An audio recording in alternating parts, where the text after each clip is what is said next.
The Powers Project. Nigel, how are you this evening, sir? I'm doing great. How are you doing, Kurt? I'm doing great. It's great to have you. I have to say something, and I hope you don't take this the wrong way, but Okay, you have a very proper name, Nigel Butler. I think that it's when I true. when I heard your name, I go, he must be an earl or a duke, or he he plays on a soccer team and is the star player or something. That's the only time I've ever heard Exactly. I Nigel. should have an English accent, Nigel Butler. So how did you come about with such a proper name? I mean, it's a great name. It's just a very powerful name. Last name's Butler, and my mom wanted kind of a rare name. Didn't want, something standard. You know what I mean? Yeah. Like the family. I have a lot of different people named John or Bruce and stuff like that. Nothing wrong with that. They just wanted something different, I guess.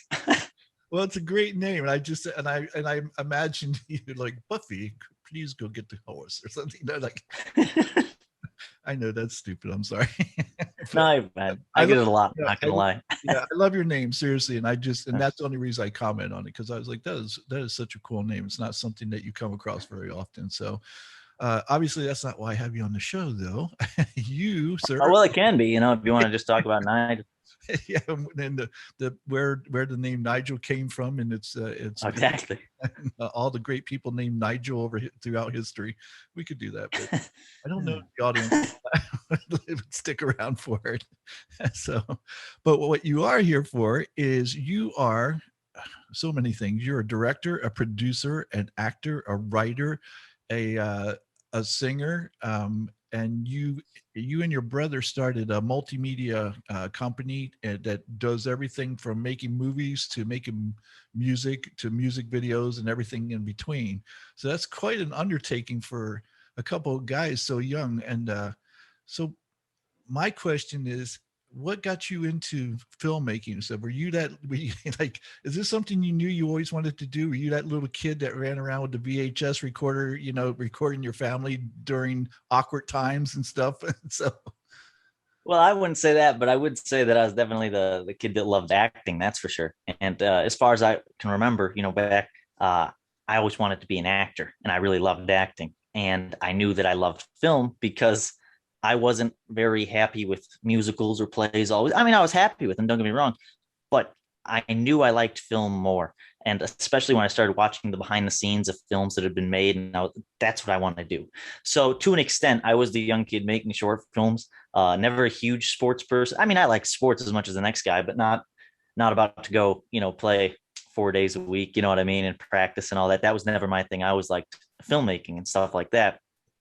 So I think that's a fair assessment. Is I was a little bit of a that kid, you know what I mean? But I wasn't running around the house just filming people, you know what I mean? I tried to tell stories, and I failed most of the time, but so you learn from your mistakes. so you liked acting. So were you one of those kids like oftentimes you hear about comedians like Eddie Murphy or whoever it might be, and they talk about when they were kids, they used to stand up and do like a routine in front of their family. So did you put on plays or anything like that in front of your family? That maybe you wrote as a kid and acted them out in front of your family. For sure, much to their dismay, but they were very supportive. I got to say that they had a lot of patience for it. God bless them, because they really put up with a lot of that, and real plays and real musicals. Not all of them were that good, but they were great about it, and I really am thankful to them for their support, or else I would never have made it even halfway to where we are today, much less a company and all that. And my dad and mom are still very supportive, and they my dad's inside the show I did, Problems Higher Up. He's in that show. He plays Stan, actually, the old guy. That's my dad. So Oh, they're Stan? yeah, but Oh, yeah, okay. So, all right. So, before we go any further, let's tell the audience. Nigel has a show that airs on Amazon Prime, and it's called Problems Higher Up. And go ahead and give the people the premise behind that show. for sure. It's basically a sitcom that takes place in a church, and it's about well, I guess you'd say it's about the daily hassles of working in ministry. Because I think that's something that a lot of people don't realize, is that a church is also a business. You know what I mean? There are normal operations that go on inside a church. So you have like the office manager, who is also just kind of like an intern, a little bit, younger, probably not there all the time. You know what I mean? And then you got the youth pastor. That's a little bit of a cookie cutter role. You can kind of tell what that stereotype is. And then you got people like the elders and the senior pastor and worship pastor and people like that. So you have kind of this office setting and these relationships that are already kind of there based on stereotypes. And once you build character around those people, I think we have some great chemistry in the cast. And I think it really comes across fairly well. Dare I say it myself. Yeah, well, I'll tell you, I watched an episode of it, and the only thing I would tell you is you might want to think about giving teasers. Now, it's not a big deal because I would have bought all three, but I was like, let me watch one first and see if I like it. Oh, Because, for sure. no, but not that it's expensive, but I was like, oh, but I really enjoyed it. And then I saw, oh, it doesn't matter if you buy it that way or not, it's still going to cost the same price. So I was like, okay, that's great. I if I had seen the teaser, I would have just bought this, the three episodes all at once because I liked it. I really wish we had this conversation first because it's actually also on Tubi TV where you can watch it for free with ads. That's Tubi TV. Not that it's incredibly expensive and you were like going broke for watching the show, but still, I just thought I'd mention that. And thank you for watching the show. Well, yeah, you're right. We should have more teasers, and I'm sure there are some. I know there are some online, but you're right. They should be up there on Amazon. um, when I have a guest on, I don't want to recommend something without first viewing it. Like I don't recommend books unless I read the book first. I'm not going to go tell people read this book, and everyone's snoozing on it because go, oh, great recommendation, Kurt. So I make sure I do my homework beforehand. So, but I really did. I enjoyed the first episode of the show, and oddly enough, Stan was probably my favorite character because, as we had spoke about before the show, if you've ever gone to church for any length of time, everybody knows that one curmudgeon, that one mean old guy that goes to church and is always yelling at everybody, and that's the role your dad plays in the character named Stan. And he seems that's the role my dad is in real life. No, I'm kidding. I'm well, and he seems to have this like what's a word I can use that's appropriate. He seems to have something against Nick, your character. And like from the beginning, I'm like, what in the world did he do that he does not like him at all? So it was interesting, but it was really funny to watch. Well, I'm glad that you say that because it was either going to land or it wasn't. You know what I mean? I'm glad that it worked for you and a lot of other people, according to what I can tell. Not everybody, if you read all the reviews, but the majority rules, and I'm very happy with the the response. You know what I mean? Lots of people seem to like his character. Yeah, I did. The one that I think annoyed me the most was Dean because he was you were supposed to play video games with him, and because of all the stuff that went down, you couldn't. And then he's looking at you to pay him for gas money for coming over and wasted his time. And then he wanted more gas money. I was like, oh, I know guys like you. So no, exactly. And I have to say, Isaac, who acts as Dean, he does a phenomenal job. He's hilarious. He really sold that scene. I like that scene a lot because there is kind of an awkward.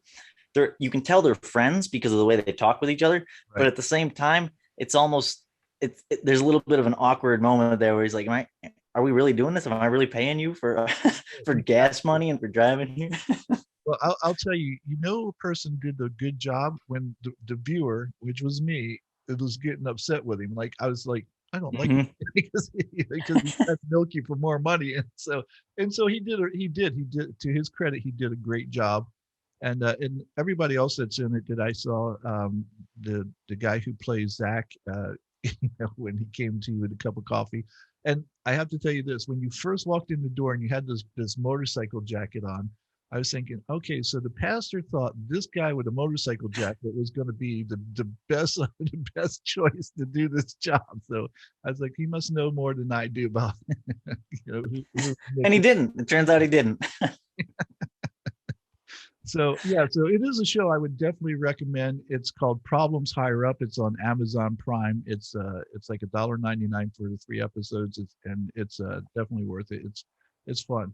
And just remember this, folks, when you're looking at something that comes from indie type movies and stuff where they're made, you don't have a Hollywood budget, so the film and the sound and all that is not going to be the way it would for a multi-billion dollar movie is going to be. So be realistic and understand that that's what it is, and take it for what it is. and enjoyed the the acting, and enjoyed everything that was put into the writing and everything, because Yeah. it's really good. And I thought it was, it's from a lot of the comedies I've seen out there. It's just as good, if not better, than a lot of the comedies I've seen in the recent past. So thought you did a good job. Thank you for saying that. And what I would also like to stress is you're absolutely right in everything you said just now. I really can't wait for everybody to see season 2 though, because the upgrade in everything, the story, not that I think the story was a bad point in the first season. I thought it was actually the strongest point, but the stories, the camera work, the audio, we are so blessed to finally have all the equipment we need.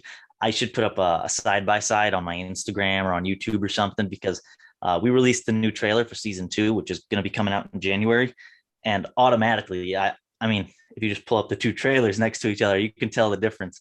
And a lot of that is credit to my brother, Stuart Butler, who does all the lighting, the editing, and the camera work.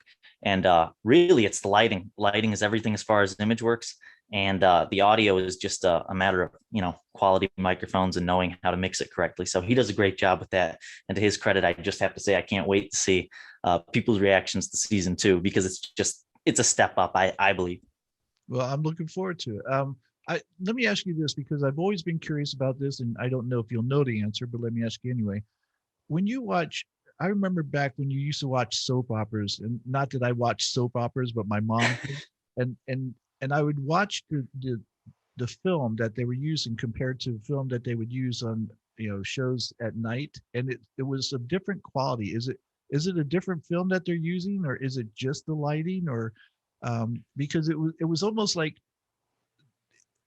how can I put it? Okay, so when you watch talk shows during the Mhm. morning, it's that Right. quality film, and that's completely different from what you get from TV shows at night that you watch. And it doesn't seem like, it seems like the TV shows you watch at night seem like a different quality film. Is that the case or not? I think that is a lot of a choice based on what time of day it's airing at. I think people try and set that mood. For instance, I'll use this as an example, like the Jimmy Fallon show. I guess it wouldn't look right if it was super bright and blown out, as if it was in the morning. If the backdrop was the morning. So I think a lot of it is them trying to set the mood. I would have to look at in particular instances to be able to say for sure. You know what I mean? But I Right. think it's definitely an artistic choice, and I don't think it's a lack of knowledge or anything like that. You know what I mean? Or a lack of expertise, which is what I think. A lot of the actually bad quality stuff we see is, either that or a poor uploaded quality video. You know what I mean? Something like that. I did. It almost looked like it was different type of film that they used to me. And again, I'm Hmm. probably completely wrong, but that's what it just appeared to me, as if one was almost like real life, and the other one was movie magic, Right. sort of thing. So, okay. Could be. I'm not sure. I haven't been on those sets. so, so you've always wanted to be an actor, and so is that what got you into filmmaking? You were thinking, okay, I want to be an actor, and if no one's going to hire me, I'll make my own movie. It was that the When I case? was younger, basically, you kind of hit the nail right on the head, because like in middle school, I was doing normal middle school things. You know what I mean? I wasn't about to just say, forget this, I'm going on a movie set. You know what I mean? I wasn't there yet, but I knew that I loved film and I liked telling stories too, writing things like that. So, I mean, that goes hand in hand, right? I mean, and I knew I wanted to tell the stories that I wanted to tell also. So when the time came in 2019, give you a little backstory here. I love sitcoms. I always have. Basically, shows like the Andy Griffith Show, all the way up to The Office. Really a wide range of sitcoms. But I like comedy like that, as long as the characters are relatable. I think that's the most important thing in film is characters, and liking them. But I digress. Basically, I wrote the Church Board Show, which is what it was called. Terrible title. It's problems higher up now, but. And I was like, I should go tell my youth pastor about this. Now, bear in mind, I was very young then, and I'd already written like 3 sitcoms that I knew I couldn't do. You know what I mean? I just enjoyed writing them and coming up with the jokes and the ideas. And they were awful scripts, but he liked the structure that was there, and we talked about it, and we eventually in 2019 decided to give it a go. My brother and I, and with his support, the youth pastor, who's DL Walter, he's in the show. But we went after it in 2019 and we failed miserably. I think we filmed 4 or 5 days and it was so terrible. We just called it off. We ended it. It was going to be so bad. And but the idea never left my mind all through the winter. And then it's coming back around. We're entering 2020. And I was like, we could have done better. I know we could have. I know the structure's there, so I rewrote all the scripts and kind of made it a little bit more doable, I think. And basically, I pitched it to the cast, and I'm so lucky that they said yes to a second time. You know what I mean? To try and give it a go again. And we thought, well, the best way we can do this is if we distribute it ourselves. And the best way to do that is just to make a business so that we can, make this show the right way, distribute it the right way, and basically just have everything set in stone, an LLC, things like that. So it wasn't just a couple of guys making a show and having a hard time finding a distributor and things like that. So we made the show and we made a company, and then we published a show, not necessarily in that order, but you know what I mean. And there it is. It's up on Amazon now and Tubi. And ever since, all the projects that we've made that usually would just go on YouTube or something like that, we've been trying to do to the best quality possible, as we always did. But now we're trying to get to an even higher level, and we're just trying to expand on that base, basically. So that's how then Secret Santa came along. And I'm really going on a rant here, so I'll end it. But I just thought, what do you follow up a sitcom with? Well, I love Christmas movies. I've been sitting on the Secret Santa script for a long time, and I knew I had the cast members to get it done. So, that's Secret Santa. That's how that came along. All right, so let's let the people know that you have a movie coming out in just a week or so. It's going to be out on November 11th. It's called Secret Santa: A Christmas Adventure. Now, I have Yes, to sir. tell you, when we talked, I was excited about this because, as I told you, I love Christmas movies. Christmas is my favorite time of the year, and in the Yeah. recent past, there hasn't been a whole lot of great Christmas movies put out. There are all these um, what do you call them, rom-coms, like romantic Yeah. comedies, and they're almost follow the same storyline on each one. And I go, Oh, they do. "Th- they're not like the old type movies that I used to watch as a kid, like whether it was Rudolph or Frosty or the Peanuts or any of those Right. or any of the other movies that I came up with, like Home Alone or Elf or any of those. So you don't find Right. a lot of those. I will tell you this: in the past couple of years, there's two Christmas movies that were put out, one and two, the Christmas Chronicles with Kurt Russell and Goldie Hawn, which I did absolutely love because Kurt Russell does a great Elvis impression and he sings Elvis Christmas songs on it. So I absolutely loved it. So I heard you weren't a big fan of it though. I like most Christmas movies. I did like that part where he sang Elvis because I too, love Elvis and love Elvis's Christmas music. But I don't know. It just something about it didn't sit right. Maybe it's because it was Kurt Russell and he wasn't like fighting bad guys. You know what I mean? It was a little out of the blue there. Kurt Russell's Santa Claus, but Right. it didn't quite sit with me. And maybe it was just the. So the Christmas movies that you mentioned, like Frosty and Rudolph and all that, they're great movies. They're definitely for the whole family. I like that. I like family content. Don't get me wrong. But the Christmas movies I like are movies like Home Alone or One Step Up is Christmas Vacation. But I don't know if I'd go quite that high in the age bracket. But I like something with a little bit of a kind of an how do I put this? Like an intense kind of moment. You know what I mean? Something that's you're sitting on the edge of your seat, and it just didn't do that for me. You could kind of see where the whole movie was going as far as I'm concerned. Now obviously this is all preference, you know what I mean. Right. And I'll also go back to something you said there about they weren't the movies you see nowadays. The Christmas movies aren't like the Christmas movies you saw when you were a kid. Well, that's because you watched those ones, but these types of rom-com Christmas movies have been around as far back as they go. They were just made for TV movies. And I think that the issue is they've got a great audience. And if that's what you enjoy, that's phenomenal. I'm happy for you. I'm happy for the actors. They get to do what they love. You know what I mean? And it's steady work. And, that's great. But for people like me and you who don't necessarily relate to that kind of a Christmas movie, I think that there is something about the movies like Home Alone, Elf, as you mentioned, Rudolph, something that's different but still carries over elements of the Christmas tradition. And I'll give you an example with Secret Santa. So it's about, well, I might have the synopsis right here. I could just read it off real quick. It's basically just a few days before Christmas, and two friends find themselves with no plans or a close family. Things change when Santa offers them the holiday opportunity of a lifetime to assist him in delivering gifts to five houses on Christmas Eve. What could go wrong? So I think that what I like about that movie, and what I've always liked about that idea, is it takes an element of tradition, which is Santa Claus delivering gifts, Right. and it mixes it with a new story. Now, I think a lot of us when we were younger, we thought, how does Santa deliver gifts to these houses? Like that's impossible, right? Right. But for a mere mortal, it's impossible. You know what I mean? And I think that even just delivering gifts to five stops, you know what I mean, it is something in and of itself. And so the idea with this Christmas movie is it takes an element of tradition like that with a question that a lot of people ask, and it throws kind of a new setting in there. It's not a romance film. They're far away from family. They don't really have any friends, but there's still those elements of tradition there. And hopefully we sold it. I think we did. That's up to the audience to decide. But I think we've got something different, and with a Christmas feel to it. That I really think it's successful. But time will tell, and so will the reviews, I'm sure.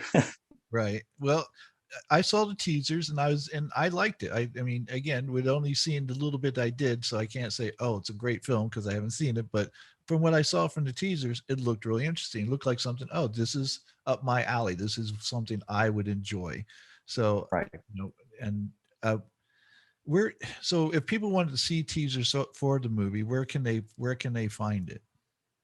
Oh, really? You can just look it up online, Secret Santa Christmas Adventure trailer, and no matter what search engine you're using, it should pop up. They're definitely posted to YouTube, to the Butler Media Productions YouTube channel. That's the most direct source with all the stuff, and there are movie clips out too, little 1-minute segments of the film that you could check out if you're not quite sure. But it'll be coming out on November 11th on Vimeo on demand, and there are DVDs, and it should be going to other platforms as well soon after. So we're super excited about all that. And there are a lot of different places you can watch it. So I'm pretty excited for it.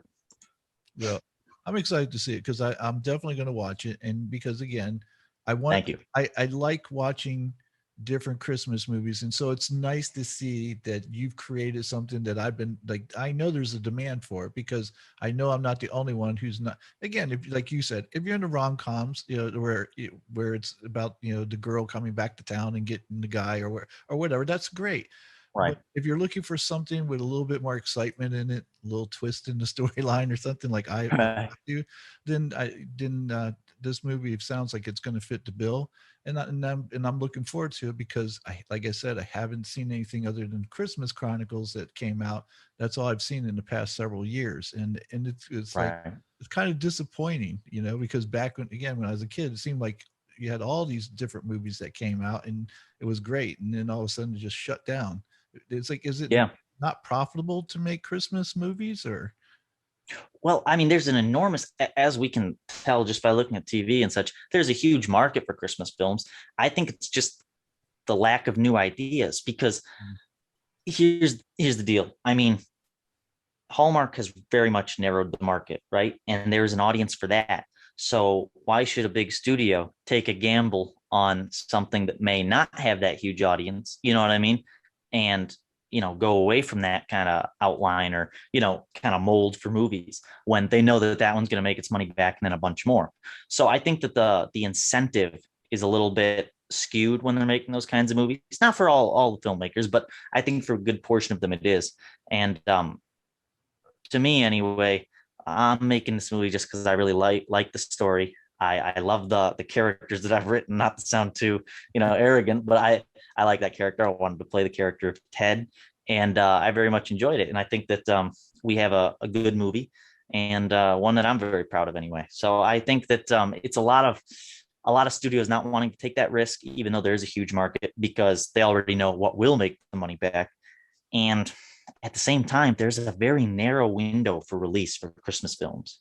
You release it in November, but even then it might be a little too early. And then as soon as December 25th hits, a lot of people don't want to watch it. But the people who keep watching, are the people who watch the rom-coms all year round anyway. So once again, it's that audience. So that's where I think a lot of it comes from. But I guess I'm not the world's leading expert on that. Well, let me say this: don't ever apologize for being proud of the work that you do. Because if you came on here and said, "Yeah, well, my movie, I kind of like it's okay," I would like, so so I'm glad that you like it, because that means I'll probably like. If you didn't like it, probably no one else is gonna like it. So. That's a fact. That's a fact. Unless you're just one of those guys that really hates all their movies and they Right. don't see what the audience sees in them. Like you're watching a miserable Christmas movie because you like being miserable during Christmas, and say worst movie you can, and go, Christmas sucks. Yeah, But then there's also the traditional movie watcher, and that's me. And I've stopped this, recently, maybe last year. I was doing it a long time though, where I would watch Christmas movies every year. And I would have, let's say, a list, not necessarily a literal list, but I would have these movies. And no matter how bad they were, if they were Christmas movies, I'm going to watch them at Christmas time. right. And, there's also that kind of film watcher too. But I would never say that they're great movies. You know what I mean? And then something else that I noticed when you were talking is a lot of the new Christmas movies that come out also don't seem like new Christmas movies, because I know they redid The Grinch a couple of years ago, Yeah. but that's just it. They redid it. And we've seen how many versions of A Christmas Carol now. So I think that it's all, again, I think it's it's going to make its money back sort of a thing. Whereas with an idea like Secret Santa, like I said, it already steers away from the, standard, basically storyline. So, it's already a bit of a gamble in of itself. Right. Yeah. And it is. But, the thing is that that's why you deserve the rewards. If it pays off, you're the one who took the risk and took the gamble. And so you deserve to reap the rewards from it. So I hope it goes really well for you. And I have a feeling that Thank you. I want to help you to get that, get the news out there about your movie. And again, that it's going to be on Vimeo, and it'll be on DVD as well. And, Right. and make sure that, people watch it. It's like, here's what I'm going to tell you. Every year I watch The Sound of Music at Christmas time. And as much as I love The Sound of Music, it's not really a Christmas movie, obviously, but you have Right. the pops and everything. So, but I'd rather watch something new that I haven't seen and Mhm. and take a chance on it than continue to watch the same old movies year after year. I mean, you can do that, but take a chance and watch something new. You might be pleasantly surprised and go, "Wow, that was great. I'm glad I did that," So, Yeah. Yeah. Well, and I appreciate you saying that. I think the biggest thing with a movie like this is getting the word out, because we don't have the huge budgets that, the big studios have. We can't just put up a bunch of billboards and you'll have ads for Secret Santa on every website you ever go to. You know what I mean? So I really think that is the big challenge. But I think that once people hear about it, I think they're going to like it, quite honestly, and I'm very proud of the way it's turned out. And hopefully it'll become a Christmas classic year round. I know it will in my house anyway. So I got that going for me anyway. Mom, Dad, it's time. Yeah, that's right. Well, that's But I mean, I like a lot of Christmas movies every year, so I'll just throw this DVD in with the rest of them. You know what I mean? And probably watch it every year, to be honest. We got I'm a little bit Christmased out though. We got not only have I been working on this for the past year, but before that we did on YouTube what we called Butler Christmas specials or something like that. This was before the company was around. And we would do a show each year where it was basically like a sketch comedy show, like the Dean Martin show or something like that. That's a little further back, like a variety show sort of thing. But I would come out, say some narrations in between these comedy sketches, and they were really pretty bad, not gonna lie. But we learned a lot from them, and we had a lot of fun. And then when we were coming off doing those, we made this movie. In the past year, it's been nothing but Christmas movie, Christmas movie, Christmas movie. You know what I mean? Because that's always on your mind, And we did film a season 2 for Problems Higher Up in there, but there was a Christmas episode in Problems Higher Up, so there there was Christmas content there too. And guess what we're working on right now? Secret Santa's done, but we're working on Problems Higher Up. So I think after we're done this season of Problems Higher Up, I will be taking a very long break from Christmas anything. It's a little bit of a little too much. You know what I mean? Well, my best friend, he works for Disney World. He He works for Disney. I don't know. Disney. He always gets on me about how I call it the Magic Kingdom. I don't know. Anyway, he works and they set up the windows and things like that for each holiday. Well, they set Christmas up so early that by they're working on Christmas for like 2 months. By the time Christmas gets here, he's like, I'm done. It's like he's Yeah. done before Christmas even gets here. And so Yeah. I can understand you can get too much of a good thing, even Christmas. So. And even now, the release of November 11th, that's still pretty early. I mean, I know all the stores have stuff up, but still, Right. you know what I mean? It's still how many days out? You know, it's quite a wait. I think for me, when I watch Christmas movies, it as soon as the Thanksgiving's here, the day of Thanksgiving and on until December 25th, I'll watch Christmas. For that 1 month, Right. I'm good. I'm Christmas everything. Christmas movies, Christmas songs, Christmas cookies, whatever. I mean, Christmas cookies year round, but it's like, Throw on some Frank Sinatra Christmas and just have a ball. you're too young to know Dean Martin and Frank. Like I was like, he's talking about Dean Martin's, show. How does he even know about that? Your parents must have watched it or I something. love it. They actually didn't.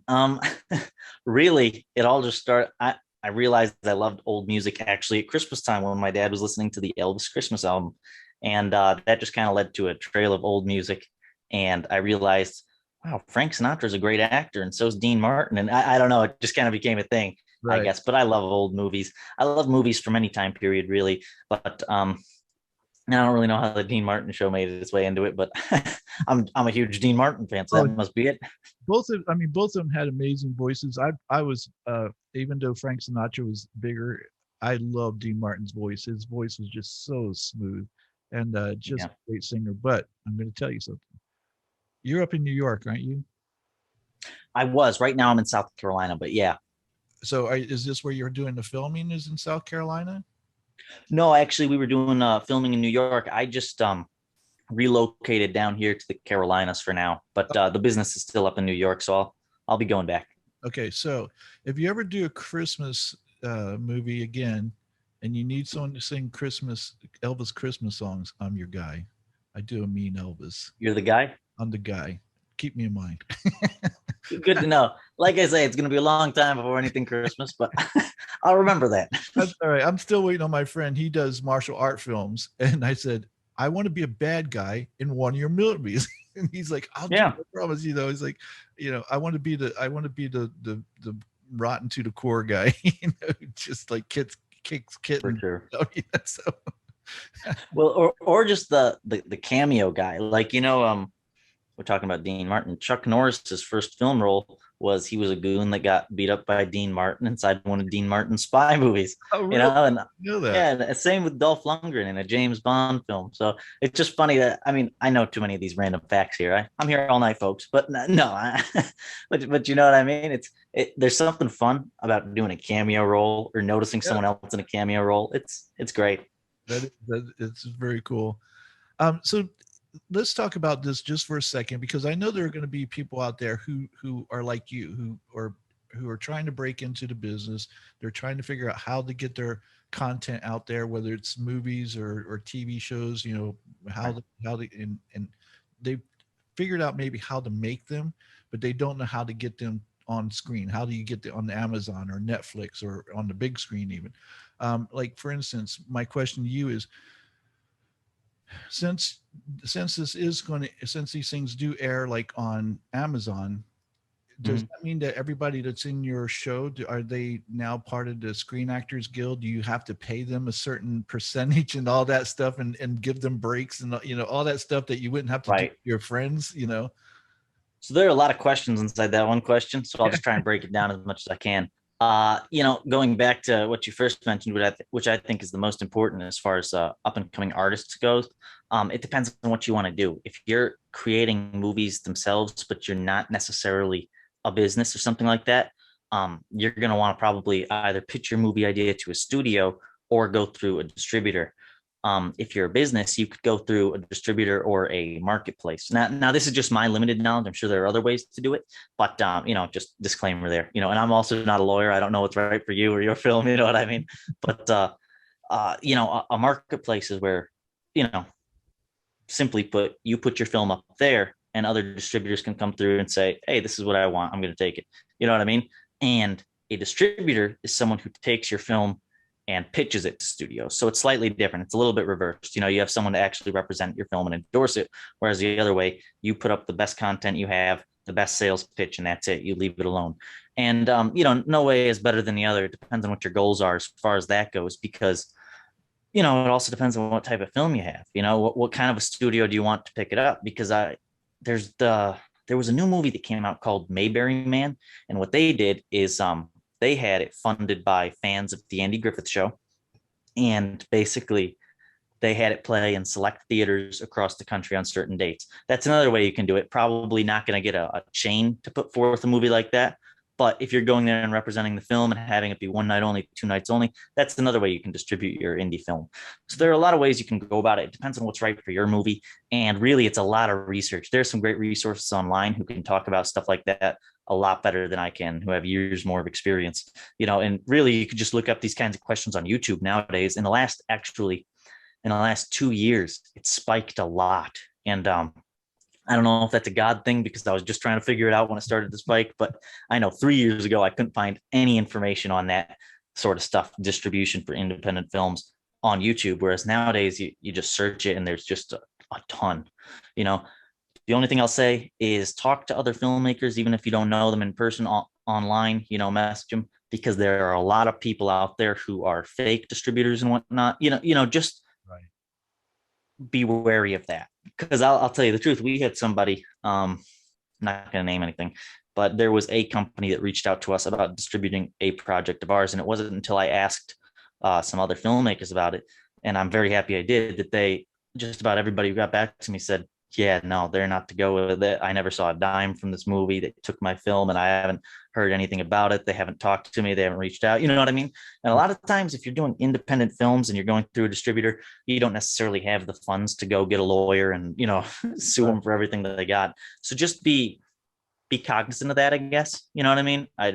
It's sad. And there was another company, I forget the name of it, but it was a distribution company that actually went under and took a ton of films with them. So, because they'd stolen some, or they had, faulty signed contracts. I'm not sure all the details, but I know that there are a lot of films that they're gone now because of that company. So, just be, just be aware of it. You know what I mean? So speaking of funding, I know that most companies like yours are going to be on a shoestring budget. So where do you get the funding? Do you go to like GoFundMe type sites and see if you can get fans to help support and make the movies, or do you just say, hey dad, you want to spot in the movie? I know how that'd go. No, I mean, for us, for Problems Higher Up, like I say, I talked to my youth pastor about it. My brother and I put forth all the money that needed to be there for opening the business, and that was not cheap, especially in New York. And it still isn't. We're still, not gonna lie, at a deficit. But I do work a day job, I guess is what you'd call it, and I love what I'm doing, so I don't really mind it so much. I mean, I don't love what I'm doing at the day job. I don't hate it, but I love what I'm doing at the company. You know what I mean? Butler Media Productions, and I love this, so I can deal with anything that comes our way, hopefully. And as far as getting the budget together for the films and whatnot, Problems Higher Up was filmed inside the church that I grew up going to. They were super great about that. And for the first season, because we had, obviously very limited budget, they let us borrow their technical equipment. So they had lights, they had microphones, obviously, because they're a church, and I think we might have used our own microphone, but in any case, and they had the cameras, and we used all that. We used their location, and quite a few people who are inside the show are also members of, or they work at the church itself. My youth pastor's in it. Like I said, he has a smaller role there. And, our worship pastor's in the show, and just some friends that I met at church are in the show, and some people, that I met outside of church are in the show, obviously. But it's, it was very much a group effort, and, everybody took a bit of a blow for it. But at the end of the day, also, it's like when you were younger and you'd hang out and you'd make a short film. You know what I mean? It didn't take an extremely long time. You know what I mean? It wasn't like we were there. You guys are going to have to take some vacation time right now from your normal, you know what I mean? We weren't doing any of that. And we weren't telling them they had to be there either. You know, they were just offering, you know, that they wanted to do this. It was fun. And it was something that gave all of us a great experience. And now we get to do season 2, and we're extremely fortunate for that. So let me ask you real quick: is Zach your real, like, that plays the youth counselor? Is he really your youth counselor? He was not, Oh, is okay. not, Yes, but no, no, no, no. Who used to be my youth pastor was DL Walter, and he plays Joe on the show. And he's not in the first episode, I don't think. I think he's in episodes 2 and 3. Maybe he is in the first episode in a bit of a cameo as he's like scrubbing some windows, listening in oh, on the opening speech. yes, Yeah, yes. that guy. And but the Matthew Easley plays Zach. And it's funny you mention that because there was a point in time when I was younger, he's a few years older than me, that he'd already like graduated kind of the youth thing. But he would show up there just to kind of hang out or help out, you know what I mean? And Right. that was kind of fun. I got to know him a lot through that as well, you know, and then obviously we became friends outside of that before we did the show. But it was just you know, Matt's great. But it's funny that you mentioned that because there was a time technically where he was a counselor Yeah. and I was a very old student. There was a question I had in mind. I forgot what it was because I wanted to touch on Zach, the character Zach, and what was I going to ask you? It had something to do with producing. You know, oh, so what do you have? So you have the movie coming out November 11th, Right. and then and then you have season 2 coming out of Problems Higher Up. When season 2 coming out? January 2022. I don't have an exact date for you yet, but Okay. that'll be soon All right. because it is right around the bend. All right. So once the movie's out, once the second season of the TV show's out, what else do you have on your agenda? So my personal agenda, I got a lot, and the companies obviously, but I would like to start looking at acting inside other people's productions again. That's something I did a lot of before the company, and now I kind of really zeroed in. I think I only did like 4 short films last year, outside of what we were doing. You know what I mean? And Right. that's just because a lot of, you know, if I was acting in someone else's film, it might take 5 weeks tops. Let's say, you know, let's say it's an action film and there are a lot of really choreographed scenes. It might take a little longer, a little less, but that's as long as it takes. With a movie like Secret Santa, we started filming, you know, obviously planning had gone before this, but filming in December. And we didn't finish filming that until, you know, pickups were into February. And then you're doing ADR, which is like additional dialogue replacement. That might not be the exact, you know, algorithm, but you know, you're doing sound mixing and a bunch of post production all the way up until really till September, to be honest. You know what I mean? And then you package it and send it out. You know what I mean? So it's that takes a lot longer than just a couple weeks acting in someone else's production. But that's something I'd like to do, and I'd like to kind of build on just the acting side of things. As far as Butler Media Productions goes, I'm not really able to disclose what our next big project will be, but we've got quite a few in planning, and I'm super excited about them. You know, doing some different things, hopefully, and you know, maybe looking into some different genres. But I can tell you, we're doing more music videos here in the near future with different artists and some of the same. And we're going to be working on some short films, and we got some podcasts coming out. Well, still continuing, I should say. So my brother does a podcast called Pouring Out, and that's on, you know, basically everywhere you listen to podcasts. And we'll continue that. And, you know, so basically a lot more of what we're doing now, new films. I can't really disclose a whole lot.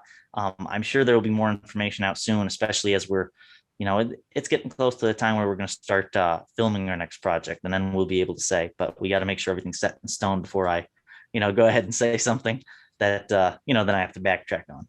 Well, when you're ready to disclose it, you're welcome to come back on the show and talk about it if you'd like. You're welcome to come back anytime. Let's do it.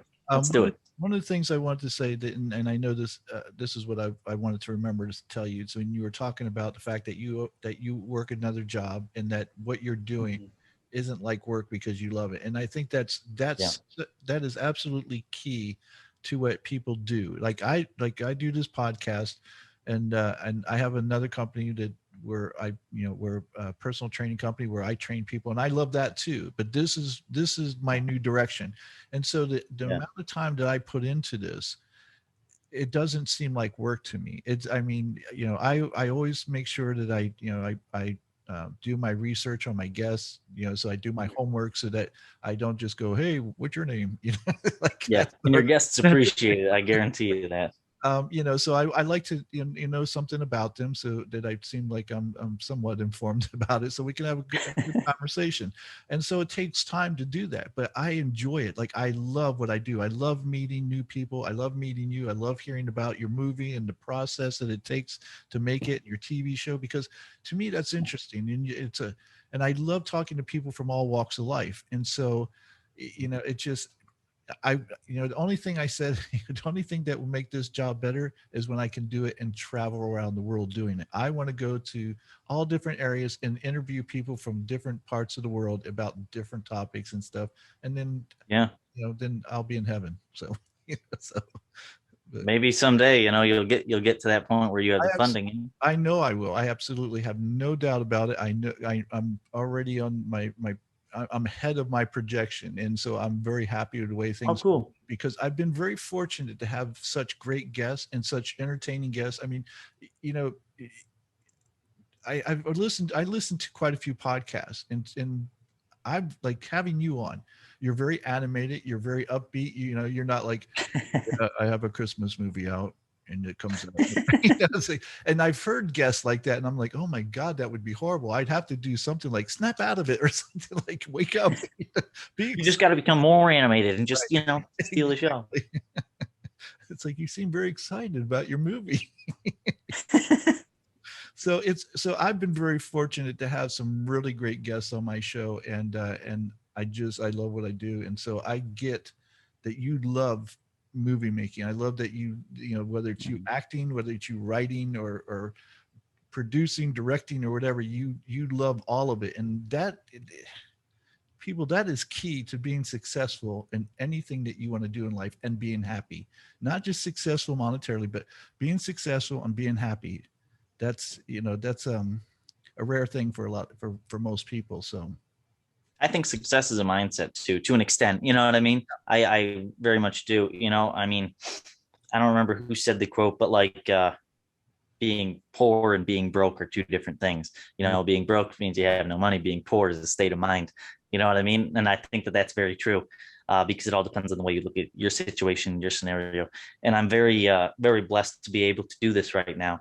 And I like also that you said that podcasts are your new direction, because that's kind of the way I see the changes that I may be doing right now. Like, I'll be honest with you, I'm looking more and more at doing acting in other people's productions, as well as my own. You know what I mean? But now that this is kind of solidified, I've been working on that.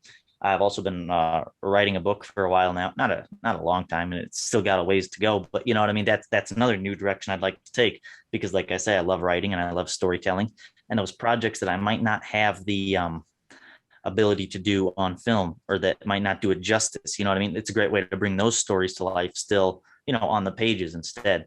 And I'm really excited about that. So I like that you mentioned that new direction, because it is a new direction, but like you say, you're still doing your the training that you do, and that's what it's all about. I think is finding that new direction and embracing it, even when it is difficult.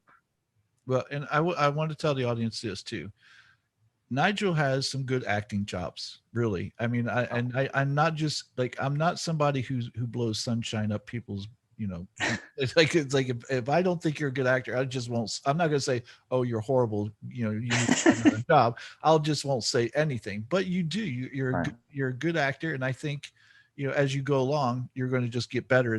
Like anything that you practice, regardless of what it is. And I thought you did a great job in the episode that I saw you in. So I'm looking forward to see how you progress in the second season, and to see you in the movie. And I just, I wish you all the luck in the world. And I don't think you need it, because I think you have what it takes to get where you want to go.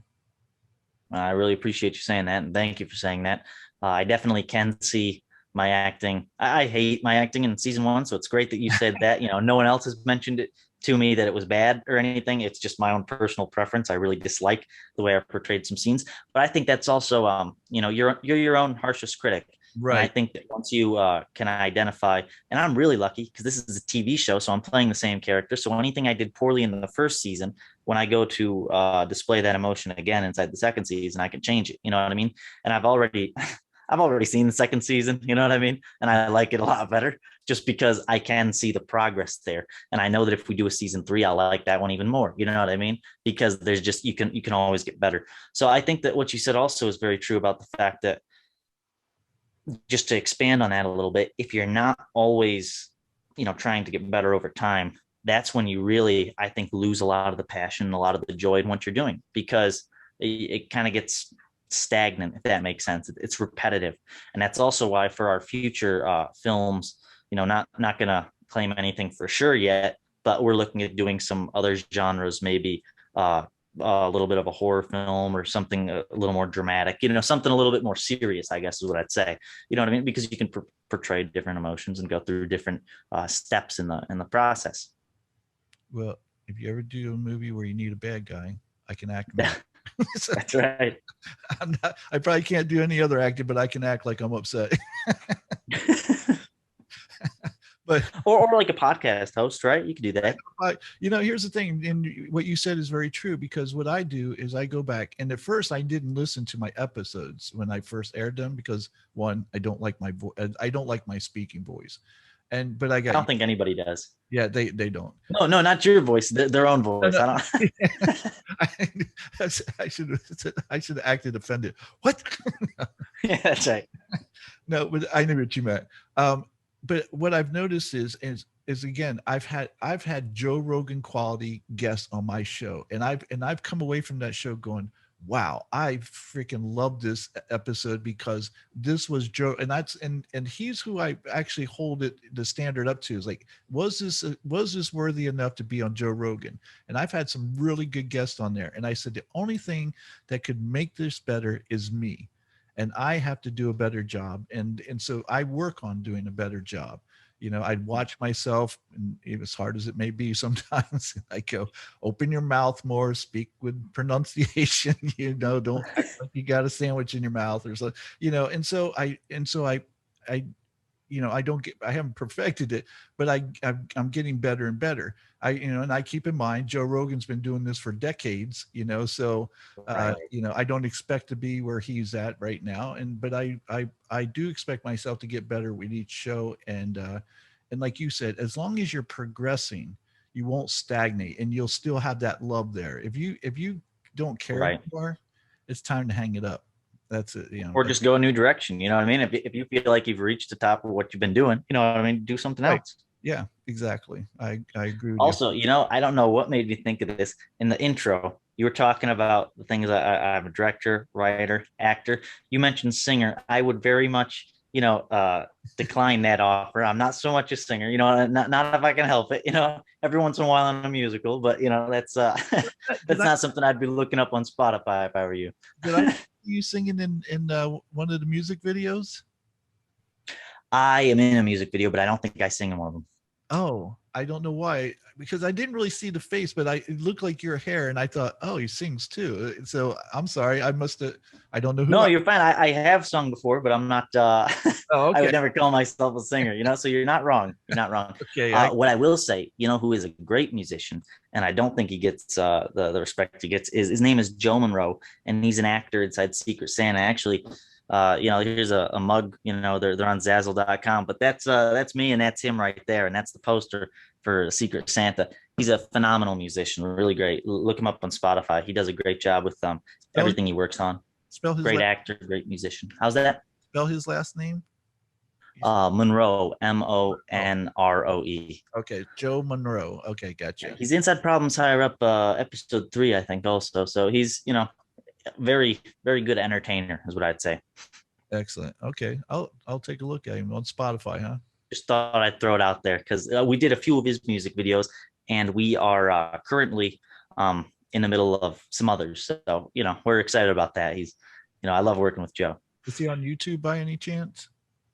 I think he is. I mean, I know his music videos are up on our channel, but I know that he's he's got to have some sort of a presence on YouTube, I'd imagine. I usually listen to it on Spotify, but or through the music videos because You're looking for Butler Media Productions, right? exactly.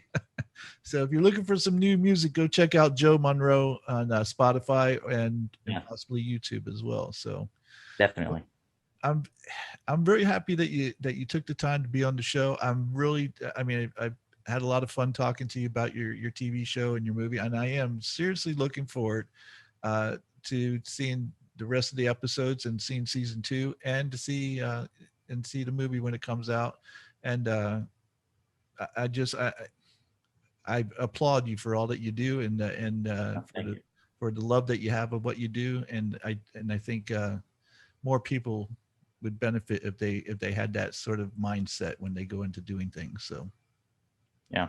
Well, I think that the hardest thing with following your passions, and I know we're wrapping up here, so I'll keep it brief, but I think the hardest thing with following your passions is getting over the laziness factor of things. And once you do that, the sky is the limit. And I'll give you an example. Like sometimes when you're getting home from working a 10-hour shift, you don't want to sit down and do that boring paperwork for the next project or fill out that contract. But the sooner you do that, the sooner you are to doing the parts that you do enjoy. And I think it's that first step that really gets it done. And if you can do that, then I think everybody has the passion, if they can get beyond the laziness. And I know that's a little bit of a risky statement, but, I'll go there. I don't. you're absolutely right. And here's the thing, like, I'll tell you, at least for podcasting, for me, like, this is the fun part. This is the easy part Yeah. for me. I don't care if I've been working 10 hours or not. I can come here and I can go, oh, I get to talk to somebody. Let's have some fun.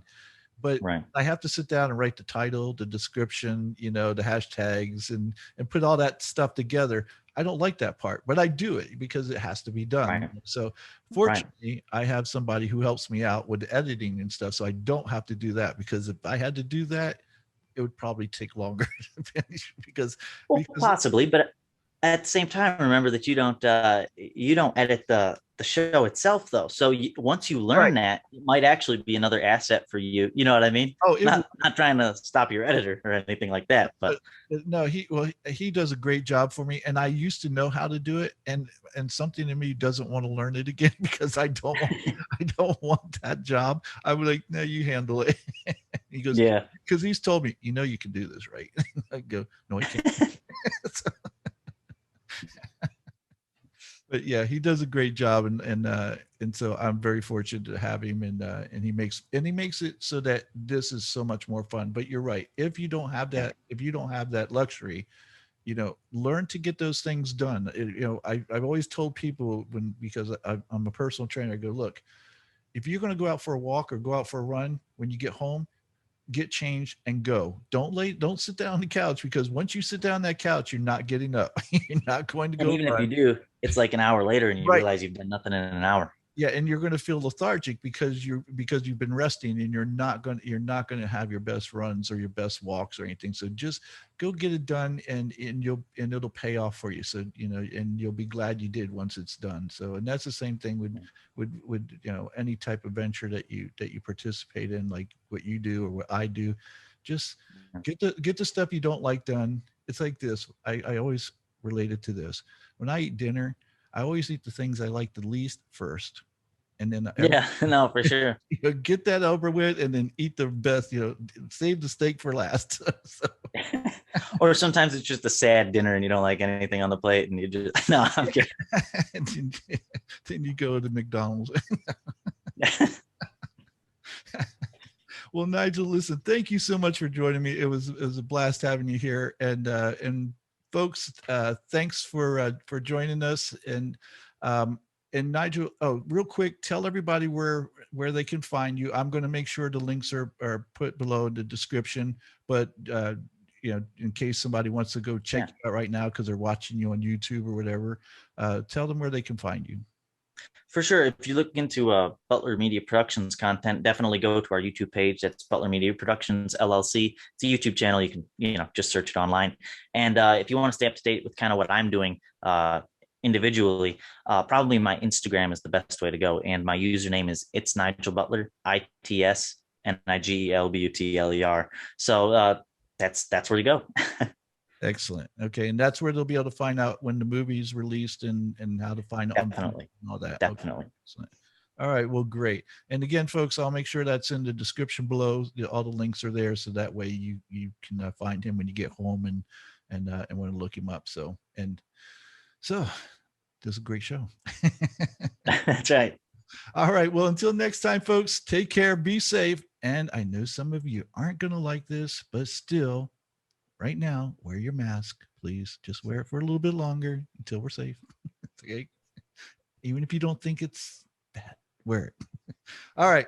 See you later. Bye.